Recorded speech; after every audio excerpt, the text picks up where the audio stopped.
ఈరోజు పాస్తా చేసుకుందాం. Macaroni pasta చేసుకుందామండి. ఇదిగోండి ఇలా ఉంటాయండి మెకరోనీ పాస్తా. మీరు కావాలంటే వేరే పాస్తా కూడా తీసుకోవచ్చు, బాగా ఉండేవి. ఇది నేను మెకరోనీ తీసుకున్నానండి. దీనికోసం నేను వాటర్ బాయిలింగ్ పెట్టాను. వాటర్ బాయిల్ అవుతున్నాయి. ఇదిగోండి వాటర్ బాయిల్ అవుతున్నాయి అండి. దీనిలో సాల్ట్ వేసుకుందాం. 1 స్పూన్ సాల్ట్ వేస్తున్నానండి. వాటర్ ఇలా రోలింగ్ బాయిల్ అవ్వాలి. ఇప్పుడు ఈ పాస్తా దీనిలో వేసేస్తున్నాను. చాలా ఈజీగా అయిపోతుందండి పాస్తా. ఇలా కలుపుతూ ఉడికించుకోవాలి, లేకుంటే మాడుతుంది, కింద అడుగంటుంది. హై ఫ్లేమ్లో ఉడికించుకోవాలి. పిల్లలు స్కూల్ నుంచి వచ్చి ఏమన్నా కావాలనుకుంటే, ఏమన్నా కావాలని అడిగితే తొందరగా చేసే ఐటమ్ అండి ఇది. మ్యాగీ, ఎప్పుడు మ్యాగీ కాకుండా ఇలా పాస్తాలు కూడా అప్పుడప్పుడు చేయండి. ఇంట్లోనే మనం హెల్తీగా చేసుకోవచ్చు. చాలా ఈజీగా అయిపోయేది, చాలా టేస్టీగా ఉంటుందండి. పిల్లలు చాలా ఇష్టంగా తింటారు. ఎందుకంటే బాయిల్ అవుతుందండి. ఇప్పుడు దీనిలో కొంచెం ఆయిల్ వేసుకుందాం. ఆయిల్ వేసుకుంటే స్టిక్కీగా అవ్వకుండా ఉంటుందండి. ఇంకా 5 మినిట్స్ బాయిల్ చేద్దాం. ఇదిగోండి 6-7 మినిట్స్ అయింది, ఉడుకుతుందండి, ఉడికిపోయింది. ఇదిగోండి కట్ అవుతుంది కదా, మరీ ఎక్కువ ఉడికించొద్దండి. ఇప్పుడు స్టవ్ ఆఫ్ చేస్తున్నాను. ఇప్పుడు ఇది స్ట్రెయిన్ చేసుకోవాలి. ఇప్పుడు పాస్తా సాస్ ప్రిపేర్ చేయాలండి. దానికోసం నేను వాటర్ తీసుకున్నాను. ఇప్పుడు దీని వాటర్లో టమాటోస్ ఉడికించుకుందాం. టమాటోస్ ఇలా ఘాట్లు పెట్టుకోవాలండి. 4 సైడ్స్ ఇలా కట్ చేసి పెట్టుకోవాలి. మనకి టమాటో స్కిన్ తీయాలి, అందుకని ఇలా కట్ చేసుకోవాలి.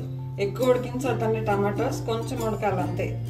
స్కిన్ తీయటం కోసం ఉడికించుకుంటున్నాం. ఇలా కట్ చేసి వేసుకోవాలి. 2-3 మినిట్స్లో బాయిల్ అవుతుందండి, ఎక్కువ ఉడికించుకోవద్దు. టమాటోస్ ఉడికినాయి అండి. గ్యాప్ వచ్చింది చూడండి, మనం కట్ చేసాం కదా, అక్కడ గ్యాప్ వచ్చింది. ఇప్పుడు ఇది స్కిన్ ఈజీగా వచ్చేస్తుందండి. స్టవ్ ఆఫ్ చేస్తున్నాను. చల్లగా అయినాక తొక్క తీసేసి గ్రైండ్ చేసుకుందాం. దీనికి మనకి ప్యూరీ కావాలి, ప్యూరీ చేసుకుందాం. ఎందుకంటే టమాటోస్ది ఇలా స్కిన్ తీసేయాలి. ఇలా ఈజీగా వచ్చేస్తుందండి టమాటో స్కిన్. ఇది మిక్సీ జార్లో వేసి గ్రైండ్ చేసుకోవాలి. దీన్ని ప్యూరీ చేసుకోవాలి మనం. ఇలా చాలా ఈజీగా వచ్చేస్తుందండి. ఇప్పుడు ఇది కట్ చేసుకుని ప్యూరీ చేసుకుందాం. ఎందుకంటే స్కిన్ తీసాను టమాటోస్ది. ఇప్పుడు దీన్ని గ్రైండ్ చేసుకోవాలి. ఎందుకంటే టమాటో ప్యూరీ రెడీ అయిందండి. ఇప్పుడు మనం సాస్ చేసుకుందాం. కడాయి తీసుకున్నాను, కడాయిలో ఆయిల్ వేసాను. ఆయిల్ వేడవుతుంది. 4-5 వెల్లుల్లి ఇలా సన్నగా కట్ చేసుకుని పెట్టుకున్నానండి. ఆనియన్స్ కూడా సన్నగా కట్ చేసుకుని పెట్టుకున్నాను. ఆనియన్స్ మీ ఇష్టం, వేసుకుంటే వేసుకోవచ్చు, లేదంటే లేదు. ఇప్పుడు గార్లిక్ ఆయిల్లో వేస్తున్నా. ఇప్పుడు మనం చేసేది రెడ్ సాస్ పాస్తా అండి. గార్లిక్ కొంచెం ఫ్రై అయినాయి. ఇప్పుడు ఆనియన్స్ వేసుకుందాం.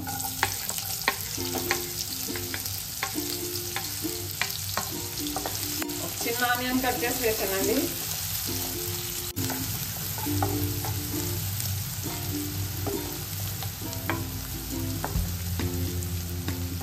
ఈ ఆనియన్స్ లైట్గా కలర్ చేంజ్ అవ్వాలి. దీనిలో కొంచెం సాల్ట్ వేస్తున్నాను. సాల్ట్ తక్కువే వేసుకోండి. 1 స్పూన్ షుగర్ వేస్తున్నా. 1 టీ స్పూన్ షుగర్. సాల్ట్ మీ టేస్ట్ తగ్గట్టు వేసుకోవాలి. సాల్ట్ తక్కువ వేసుకోండి ఫస్ట్, తర్వాత మరి చూసుకొని కావాలంటే వేసుకోవచ్చు. టమాటో కెచప్ కూడా వేస్తాం, దానిలో కూడా సాల్ట్ ఉంటుంది కదా. ఇక లైట్గా కలర్ చేంజ్ అయిందంటే ఆనియన్స్ది. ఇప్పుడు మనం టమాటో ప్యూరీ వేసుకుందాం. టమాటో ప్యూరీ మంచిగా ఉడికే వరకు ఉడికించుకుందాం. దీనిలో వెజిటేబుల్స్ కూడా వేస్తారండి.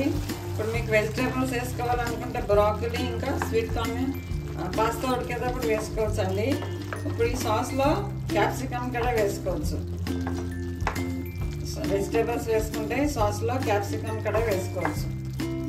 ఇంకా మీరు ఇంకా వెజిటేబుల్స్ కావాలనుకుంటే పాస్తా ఉడికేటప్పుడే బ్రాకలీ ఇంకా స్వీట్ కార్న్ కూడా వేసుకోవచ్చు. అంతేనండి, ఇంకా వేరే వెజిటేబుల్స్ ఏమి వేయరు దీంట్లో. క్యాప్సికమ్ అయితే సాస్ ఉడికేటప్పుడే సాస్లో వేస్తారు. ఇప్పుడు నేను ప్లెయిన్ పాస్తా చేస్తానండి. ఇప్పుడు దీనిలో చిల్లీ ఫ్లేక్స్ వేసుకుందాం. 1 spoon chilli flakes, 2 spoons tomato ketchup.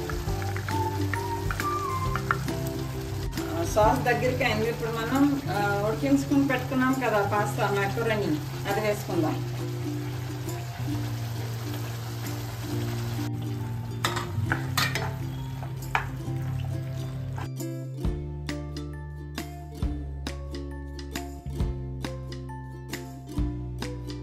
టైంలో మీరు సాల్ట్ చెక్ చేసుకోండి, సాల్ట్ తక్కువైతే వేసుకోవచ్చు. ఇప్పుడు మీకు ఇలా ఫ్రైగా కావాలంటే ఇలా పెట్టుకోవచ్చు అండి, కొంచెం వాటరీగా కావాలంటే ఇంకా కొంచెం వాటర్ వేసుకోవచ్చు. ఇప్పుడు నేను వాటర్ కావాలి నాకు. ఇప్పుడు నేను పాస్తా బాయిల్ చేసిన వాటర్ కొంచెం వేస్తున్నా. పాస్తా బాయిల్ చేసిన వాటర్ పడేయద్దు, మనకు అవసరమైతే తర్వాత వాడుకోవచ్చు. ఇప్పుడు అది కొంచెం వేసాను దీంట్లో.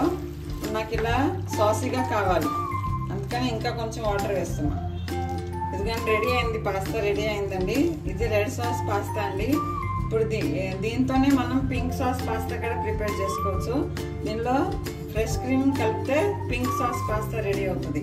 నేను ఇప్పుడు 2 టైప్స్ పాస్తా చూపించానండి మీకు, రెడ్ సాస్ పాస్తా ఇంకా పింక్ సాస్ పాస్తా కూడా ఎలా చేయాలో చెప్పాను. చాలా ఈజీగా చాలా టేస్టీగా ఇలా ట్రై చేయండి. పిల్లలకి ఈవినింగ్ స్నాక్స్ లేకుంటే మార్నింగ్ బ్రేక్ఫాస్ట్గా కూడా ఇచ్చుకోవచ్చు అండి. దీంట్లో వెజిటేబుల్స్ వేస్తే ఇంకా చాలా హెల్తీగా ఉంటుంది. ఇలా హెల్తీగానే మనం ఇంట్లో ప్రిపేర్ చేసుకోవచ్చు పాస్తా. నేను ప్లేనే చేశానండి, ఇంకా వెజిటేబుల్స్ వేయలేదు. మీరు కావాలంటే వెజిటేబుల్స్ కూడా వేసుకొని చాలా హెల్తీగా చేసుకోవచ్చు. Thank you for watching.